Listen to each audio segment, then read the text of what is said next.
Olá, pessoal. A gente vai falar um pouquinho agora sobre coordenadas polares. Vamos só motivar o que a gente vai falar.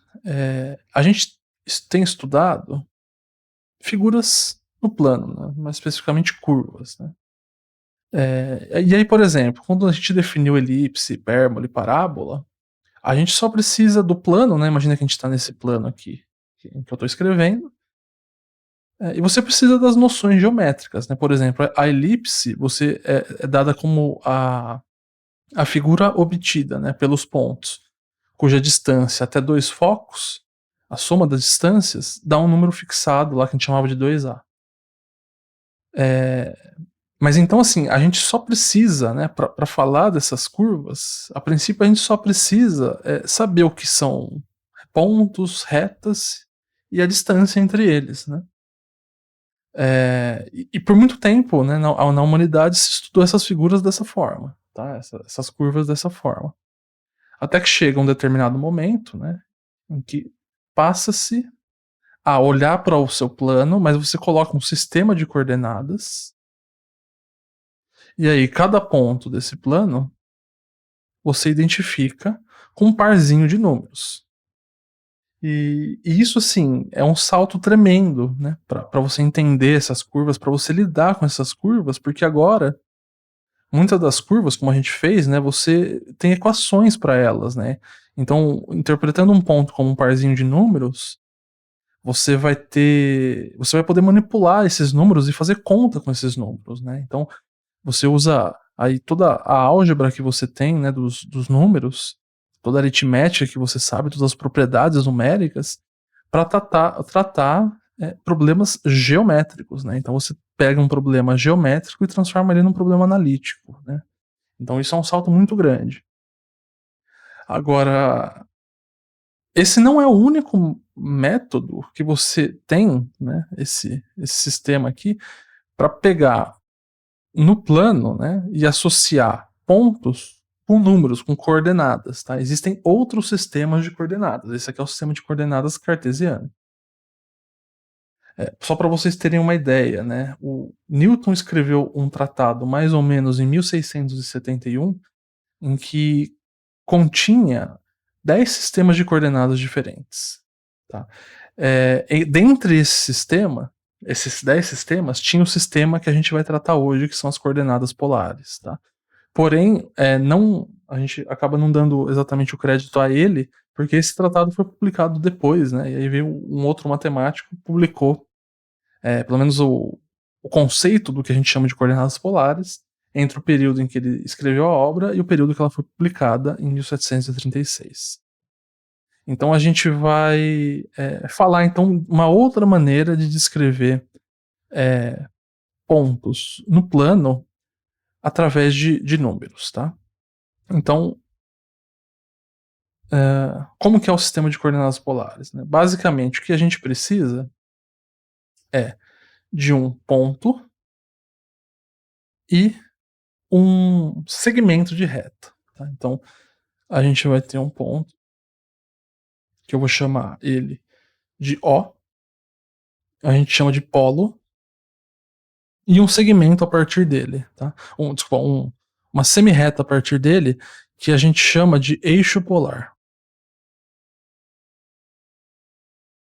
Então, você está no seu plano, você vai lá, marca um pontinho e um semi-eixo, né? Uma semi-reta, que a gente chama de eixo polar. E aí, como que a gente vai determinar um ponto P através desse sistema de coordenadas? O que você vai fazer? Você vai pegar o ponto P e vai ligar ele até o seu polo. Tá? Isso vai te dar duas quantidades. Primeiro, essa distância de O até P, que a gente chama de R. E segundo, vai te dar um ângulo, né? Então, vou escrever em vermelho aqui, vermelho. E vai te dar um ângulo formado entre o eixo polar e o segmento aqui, né, que une O e P. A gente vai medir esse ângulo, tá? Pelo menos os ângulos positivos pra gente vai ser no sentido anti-horário. Então, esse P aqui, você associa ele agora com R e θ. Essa aqui são as coordenadas polares do ponto P, respectivamente a esse sistema de coordenadas polares, desse polo com esse eixo. Tá? Reciprocamente, se eu te der um R e um θ, aí você faz esse processo. Né? Você pega o θ, faz a abertura dele, por exemplo, se eu te der esse θ, você vai considerar essa abertura. Então isso vai determinar, né, uma reta aqui, né, que está baseada nessa reta que está desenhada. E aí, se eu te der o R, aí você acha em cima dessa reta essa distância e marca o ponto P. Tá? A gente precisa fazer algumas. Então assim, né, dado um ponto P, você tem as coordenadas polares, dadas as coordenadas polares, você vai recuperar o ponto P. Tá? A gente vai ver algumas observações. Aqui não tem unicidade, por exemplo, né, de representação, como tem nas coordenadas cartesianas, mas a gente vai ver aos poucos. Uma coisa que a gente precisa convencionar é o seguinte, né?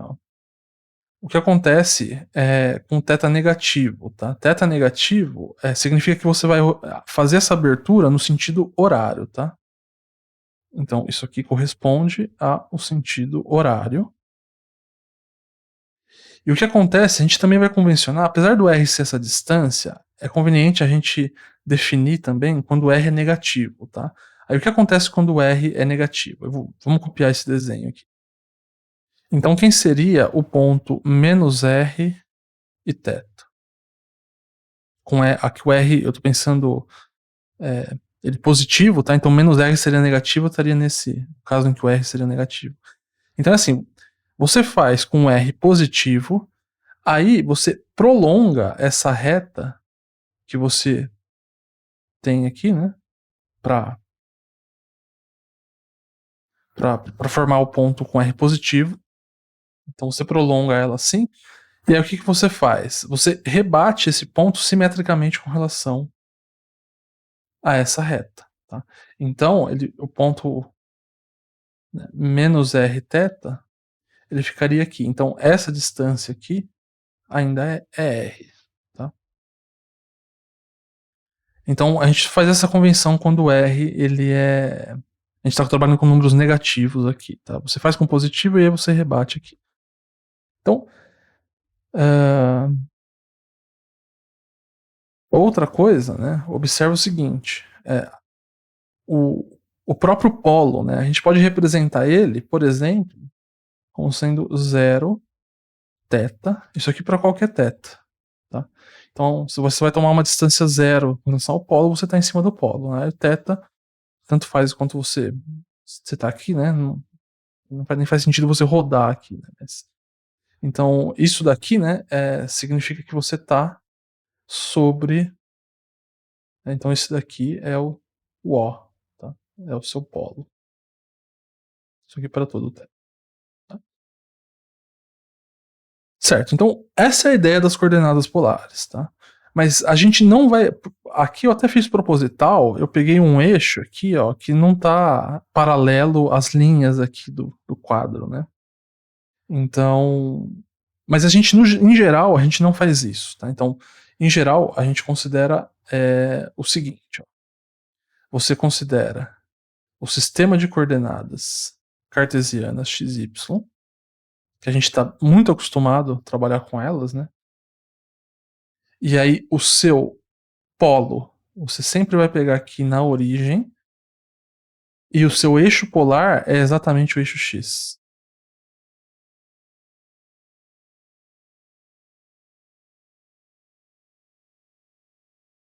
Então, durante todos esses vídeos que a gente vai fazer de coordenadas polares, eu vou adotar esse sistema de coordenadas polares, tá? Então, não vai ser uma coisa assim, tá? Vai ser uma coisa que se comunica bem com as coordenadas cartesianas, tá? Inclusive, se eu der um ponto P aqui, ó, vou desenhar um ponto P aqui, as coordenadas dele. Então, você tem um ponto P. Então, você vai, com relação ao sistema de coordenadas cartesianas, ele tem as suas coordenadas, x e y. Só que com relação a esse sistema de coordenadas polares, ele também tem as suas coordenadas polares, né? Então, você vai formar aqui. Aí, como que é, né? Você faz R e θ. Então esse ponto você vai descrever ele, né, como x e y ou rθ. Então uma vez fixados os dois sistemas de coordenadas, você vem e descreve ele em um sistema e em outro sistema. Acontece que dessa disposição que a gente fez, dá pra gente tirar como que essas coordenadas se comunicam com essas. Então, ó, vamos olhar para esse triângulo aqui, ó, esse triângulo retângulo aqui, ó. Só calcular o cosseno e o seno do θ, o que você vai tirar é o seguinte, ó, que x é r cosseno θ, né? Porque o cosseno de θ é isso dividido por isso, e o y é r seno θ, certo? Isso se o ponto P estiver no primeiro quadrante. E se o ponto P estiver no segundo quadrante? Como que você vai fazer a fórmula? É a mesma coisa. Aqui a gente usou fortemente o desenho, mas se você fizer nos 4 quadrantes, você vai ver que é assim que eles se relacionam, tá? Então, essa, né, se você sabe as coordenadas R e θ em coordenadas polares do ponto P, é assim que você descobre as coordenadas cartesianas. E se for ao contrário? E se eu tiver x e y e eu quero determinar R e θ? Então, vamos trabalhar um pouquinho nessa expressão aqui, ó. Então, a primeira coisa, pega as duas e eleva ao quadrado. Faz x ao quadrado, y ao quadrado e soma essas coordenadas. Então vai ficar r ao quadrado cosseno ao quadrado mais r ao quadrado seno ao quadrado, que é igual a r ao quadrado. Portanto, né, o r é um número positivo, é a raiz de x ao quadrado mais y ao quadrado. Então, se você tem x e y e quer saber o r, é só você calcular isso. E o θ? Bom, o θ, suponha que o x seja diferente de zero, tá? Então, suponha que você não está sobre o eixo x aqui. Faz essa divisão, ó, y dividido por x, o que acontece? Vai ficar cosseno de θ sobre seno de θ é a tangente de θ. Isso aqui implica, né? Então, bom, e aqui você tem a formulazinha, né? Tangente θ é igual a y sobre x, quando x é diferente de zero. Quando o x for igual a zero, por exemplo, né, aí você não vai poder usar essa formulazinha, mas, por exemplo, se o y for diferente de zero, você pode fazer o contrário, usar cotangente. Aí você pode usar as relações trigonométricas. Tá? Só tem um cuidado porque aqui você determina a tangente do θ, né? Falta você determinar quem que é o θ, certo? Então, e aí quando você vai inverter a função trigonométrica, você vai ter que tomar um pouco de cuidado com o quadrante que esse ponto ele tá. A gente vai fazer um exemplo disso para que eu acho que vai ficar bem claro o que acontece. Então, vamos fazer exemplos aqui só para a gente entender o que está acontecendo. Exemplos. Então, o primeiro exemplo, suponha que você tem um ponto P cujas coordenadas r e θ são 2 e π sobre 3.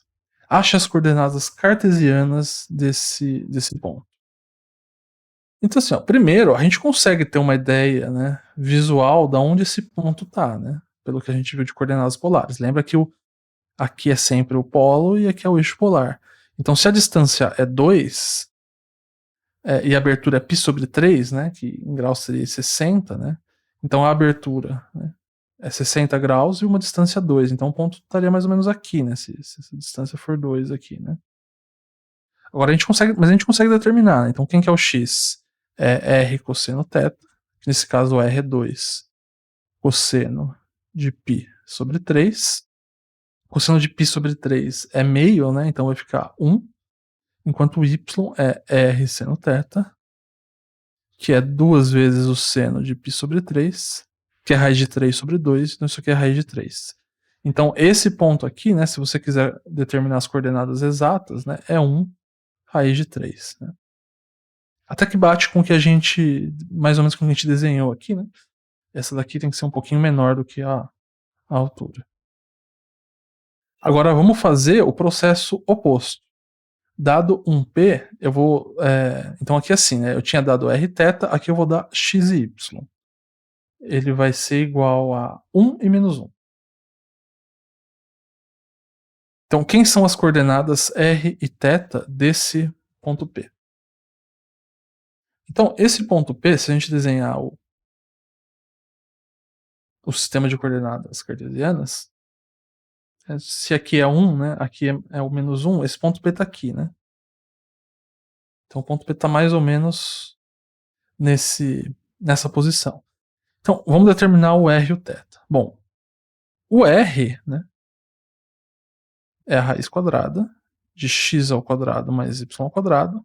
Aqui vai dar 2, então é raiz de 2, certo? Então essa distância da origem até o P é raiz de 2. Agora, e o θ, né? Como x é diferente de zero, a gente pode usar aquela formulazinha, tangente de θ, né? Vamos olhar para a formulazinha, é y sobre x. Então isso daqui vai dar y sobre x é menos 1. Então, quanto vale o θ? Se a gente olhar aqui no círculo trigonométrico, a gente quer o ângulo θ cuja tangente vale menos 1. Então, alguns ângulos têm tangente igual a menos 1. Então, os ângulos que batem ali a tangente no menos 1 pode ser 135, né, que corresponde a 3π sobre 4, ou pode ser esse 215, né, que corresponde a 7π sobre 4, ou menos π sobre 4, né, ou múltiplos, né, soma, né, desses ângulos mais 2π, né, 2kπ. Só que o 135 não dá o ponto P aqui, né, se o R for raiz de 2, né, porque, por exemplo, raiz de 2 e ao invés de usar 135, a gente usa em radianos, né? Ou 3π sobre 4, né? Daria um ponto aqui no segundo quadrante, né? Que não é o caso do ponto P que a gente tá. Então, é por isso que eu falei, né, a gente tem que tomar cuidado que a gente está determinando a tangente do θ. Para determinar o θ, a gente precisa olhar para o quadrante certinho onde o ponto P tá. Então, nesse caso, né, como que fica o θ, né? Você pode escolher o θ como sendo 7π sobre 4, né, que corresponde a 215, né, graus. Uma possível escolha, né, é também menos π sobre 4, também dá o mesmo. Lembra que o menos, quando é negativo, você vai medir no sentido anti-horário, né, igual a gente sempre convenciona. Ou seja, o ponto P ele é descrito por mais de um parzinho de coordenadas polares, né, então as possíveis respostas, possíveis escolhas, dentre várias aí, né, são Rθ igual a raiz de 2, 7π sobre 4, ou Rθ igual a raiz de 2 menos π sobre 4, ou você pode somar 2π aqui, pode somar 2π, né? Então você tem infinitas representações, na verdade, para um ponto P em coordenadas polares. É uma coisa que não acontece em coordenadas cartesianas.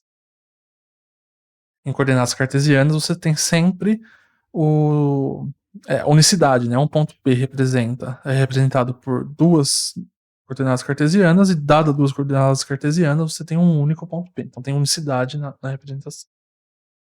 Então é só uma coisa pra gente ficar atenta nas coordenadas polares.